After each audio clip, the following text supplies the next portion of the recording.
So welcome to day 4 of curriculum instruction class, and what seems probably like day 150 million of quarantine and social distancing and all that sort of thing.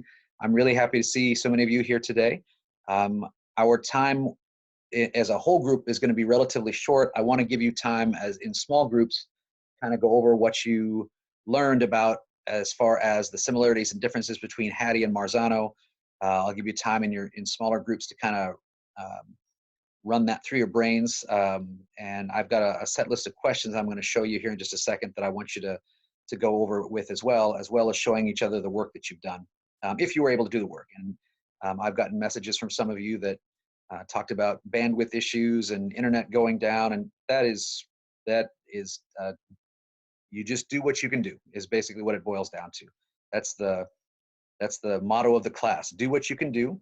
The one thing, the things that we have to have done at the end, I've already kind of told you, but I'll tell you again. Anything that says competency, in some way, shape, or form, we have to get that done for you by the end. And if we have to, we can delay the grade too. These are extraordinary times. And then the other thing that you need to do, and I'll speak a little bit more about it just a bit later, the strategies and activities checklist or chart that you're supposed to keep track of. I introduced that to you last class. We'll go back over that a little bit today. You're going to have your first opportunity to use that today, actually in your PLC2 class. So when the time comes, we'll go over that again. But those are the only things that you have to have done. Anything that says competency plus the strategies and activities chart at the end. Other than that, we can kind of play fast and loose, and through all of that, we're going to get through. And my hope is that we'll all get to see each other face to face in the fall, so that we can reminisce on what it was like to see each other in our living rooms or wherever it is that you are right now. So for me, I'm in my wife's office, so which is a weird deal because it's not my space, but it works out. So let me share my screen with you as far as things that I'm wanting to get done today. There it is. So if we were in actual face-to-face class today, what we'd be doing is a gallery walk of our instructional strategies anchor charts. Obviously, it's hard to walk between Omaha and Kansas City. So what I'm actually going to do is I'm going to put you into some smaller groups, and I'm going to allow you to share your screens with each other. I found out that's something that you can do in smaller groups, share your screens. And if you happen to have the anchor chart done, I want you to share that with other folks and kind of walk through what your thought process was on that. There's a few questions that I'm going to ask of you that are going to help you generalize the differences and similarities between Hattie and Marzano. And then, as I said, we're going to discuss that instructional strategies observation chart, because you're going to have an opportunity in your PLC classes either today or on Friday to make use of that chart for the, maybe not for the first time, but you're going to have an opportunity to make use of it in a meaningful way. So that's the general plan for that. I'm going to stop sharing here for just a second. Any questions about the plan as we move forward today? Okay, like I said, we won't spend a lot of time in the whole group, but you'll spend probably about 10 minutes or so in your small groups today. And what I want you to do, I'm going to share my screen again. Maybe. There we go. When you've got a chance, I want you to go to our course website, if you can get there. And in week 2, there's a section called Day 4 Class Questions. And if you click on that, there'll be 5 questions that in your small groups I kind of want you to go over and speak with about. So within your small groups, there'll hopefully be about 3 of you in each group. If you've got the anchor chart, show off your anchor chart. And then between the 3 or 4 of you, these questions, what strategies did you notice that were the same? What strategies were more emphasized by Hattie? Which strategies were more emphasized by Marzano? Marzano's got 9 high yield strategies that he has identified in his research. Hattie's got a lot more than that, dozens, maybe over 100 if I remember correctly.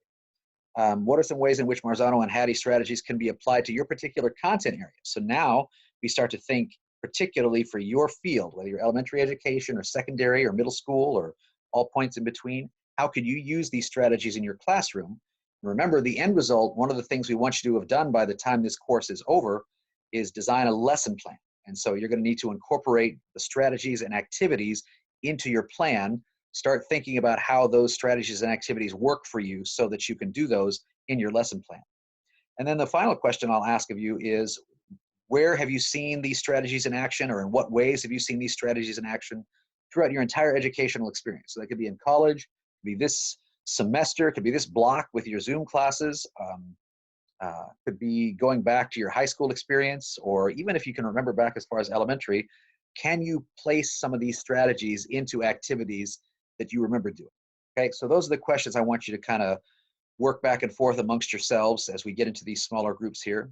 Again, you can share share screens with each other. So I'm going to ask you to, if you have the anchor chart, to go ahead and share that with folks. If you don't have the anchor chart, that's okay, but just please do still participate in those conversations. So I'm going to send you into breakout rooms. There will be 3 participants in each room. I'll create those. I'll give you about 10 minutes in those groups. And then we'll come back and do some whole group stuff before we wrap it up. Okay, so creating the rooms now. See you in about 10 minutes.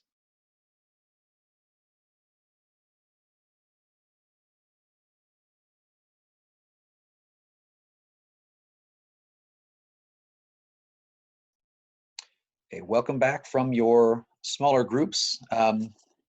So just in general, what kind of noticings did we have as you talked in those smaller groups about either similarities or differences from Marzano and Hattie stuff? Or anybody want to comment on what you've seen either in your college experience or going back even to high school or before that?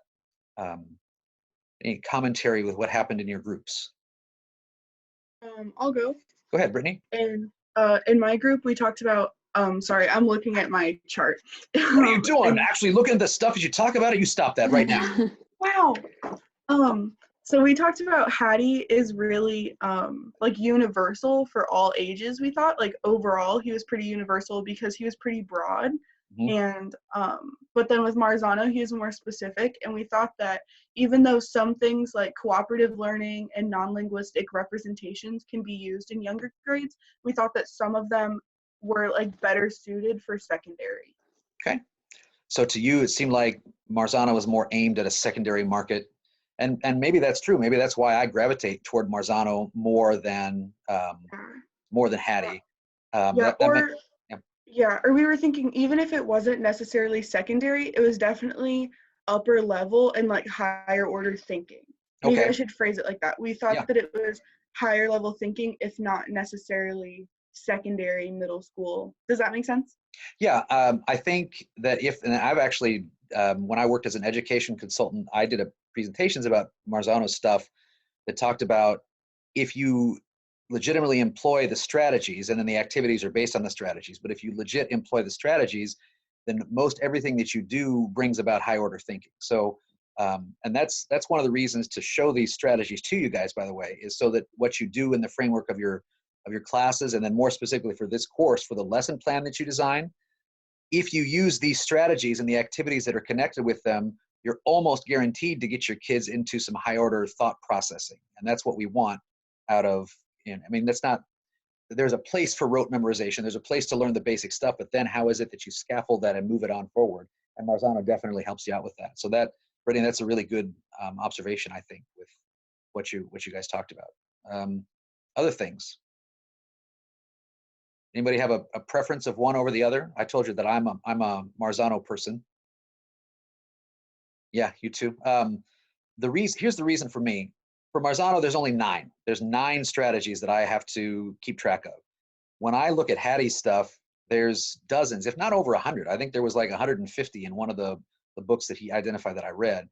And I think they all relate. If you can relate Marzano's stuff to Hattie's stuff, but for me, if you can understand Marzano, you can understand Hattie. And so that's why I tend to gravitate toward that. And maybe, like Brittany said, maybe it's because I'm a secondary person too. Maybe that's why I gravitate towards some of those things as well.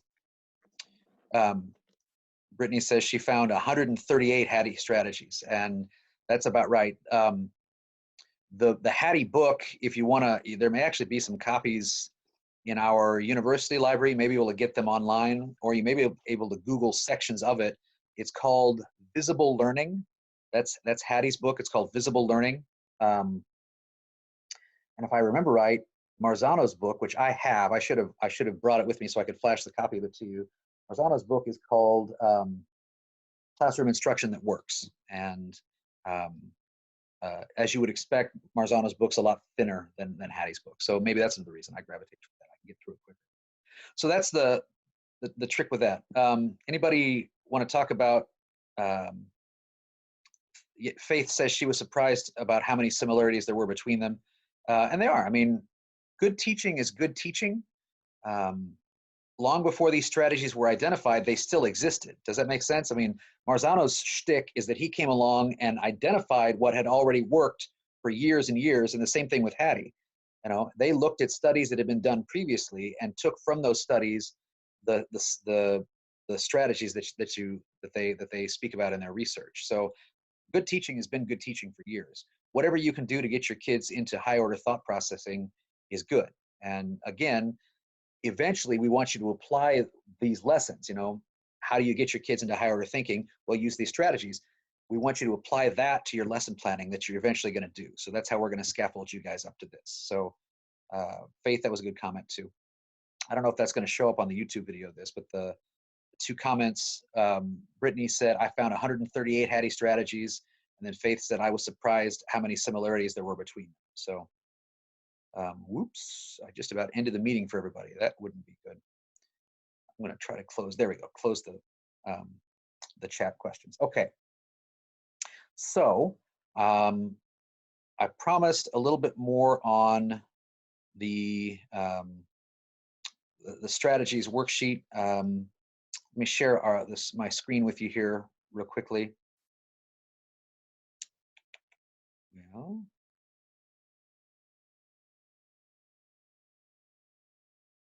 I think this is the right screen. It's going to show up on my YouTube channel here. There we go. So remember that in week 2, you can also find this instructional strategies log. And I think I have the due date is April 20th, which is actually only about 3 weeks from now. But the instructional strategies log asks you to identify 10 different strategies, either Marzano or Hattie, that you observe or have experienced throughout the course of this semester. And so you're going to have an opportunity to do that coming up in your PLC classes. This week, you should be watching your first classroom videos in the PLC class, as in teachers teaching students. They're being videoed to do that. And within the framework of the PLC class, you're going to be asked to identify some Schlechte strategies, or more broadly, the Antonetti strategies that you had kind of watched Mrs. Baker on the video. For the purposes of our class, you can use that video to identify Marzano and Hattie strategies, okay? So use that, use the other Zoom classes that you're taking, use this class. I mean, as I said, I think on Tuesday when we got together, the anchor chart activity is a Marzano strategy. It's finding similarities and differences. You can kind of maneuver it from there, okay? And I would also encourage you, since we're not going to be able to get out into classrooms, think about some of the observations you've already done. Think about some of the activities that you've seen in those observations that you've done. Think about what you experienced as a student, you know, in high school, or even if you can remember back to elementary, back that far. All that stuff, I'll tell you, is fair game. You can use that to find your 10 examples of those strategies. One other thing I would say is that sometimes we get really caught up because we identify one strategy very effectively. And so I would ask you to kind of break it up a little bit. Don't just do finding similarities and differences. Try to, or don't just do non-linguistic representations, for instance. Try to find different strategies that you can see throughout, and that will help you learn what the strategies and activities look like even a little bit better. Okay. I think I just stopped sharing the screen. So any final thoughts or questions about Marzano and Hattie stuff? I hear my children brushing their teeth in the next door room to us, so I hope that you can't hear that right now. Is there a place that we're supposed to turn in our anchor chart, or was that just for us and for our discussion? I opened it up, and then originally in the class, you were just supposed to bring the charts to class. but I actually last night or maybe early this morning put a spot on there, so you can. I saw yours was an actual thing you've created. Just take Yeah. a picture of it and upload it there if you want to. Okay. So I thought I turned mine in yesterday, like when I got it done, but I looked at it again on my phone during our little breakout. Yep. And it said that it wasn't submitted. So mine says it's late, but I promise Okay, I had that's it done fine. yesterday. At this point, Faith, like I said, this is a weird semester. So you do what you need to Yeah. do. And as long as it comes Okay. to me, you're going to be in good shape. All right. And more to the point, as I said, the only things that we absolutely have to have by the end are anything that says competency plus the strategies worksheet that I was just telling you about. Okay. Okay. Those are the Cool. things. Other than that, we're play it fast and loose. Okay. All right. Yep. Other questions or comments? Okay. Okay. So when we come back here on Tuesday of this coming week, we're going to start looking at unit plans and the ideas behind those plans. How hopefully it's going to put together some information that you learned in the principles of assessment class and are learning here in this class. The unit plan is where all of that kind of comes together. So we'll talk, begin with the end in mind. We'll talk breaking down the standards, putting the standards in the plan, creating the assessments. You're going to then adding the instruction to that part too. And so you're going to you don't have to design a unit plan, but you're going to take a look at a unit plan and you're going to, what's called annotate it. So you're going to go through and just identify different parts of the plan as you see it. And then hopefully that will kind of give you some impetus in the next couple of weeks as we start to design those lesson plans. Okay. So that's the general plan for next week. For now, I would encourage you to kind of try to stay sane as much as possible in these times.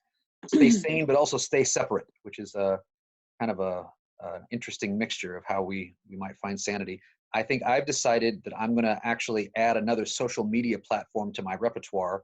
I'm on Twitter and Facebook, and I have an Instagram, but honestly, I don't like to take pictures of my food, so I never use it. So I'm debating between either Snapchat or TikTok.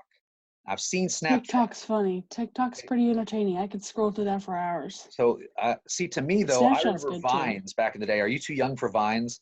Oh no, Vine was Like my just life. I Vine. was on Vine. I made Yeah, okay. Vines. TikTok just seems like a glorified Vine to me. Yeah, I didn't pretty like much Vine is. all that much, honestly. But TikTok's more dramatic. Like there's POVs, like where people are acting and stuff. It's pretty cool. okay, so that was the general consensus of the first class too, is I should go on TikTok. So Yeah. how do I do that? Is there an app that I'm supposed to download? Yeah, just the TikTok app. Okay. TikTok. TikTok. All right. So maybe on Tuesday, that'll be the big news for the class. Maybe by Tuesday, I will have figured out how to do a TikTok, or at least look. I don't know if I'll ever do a TikTok. You should make a TikTok. That would be hilarious. Yeah, and you have to do something to make you go viral. Yeah. Make it go viral. There's I don't know if we of want to go TikToks viral that in this are day and age. I think that we should probably find different terminology, right? But so, oh That's shoot, I'm true, recording that's this. I'm true. recording this. Let me stop recording.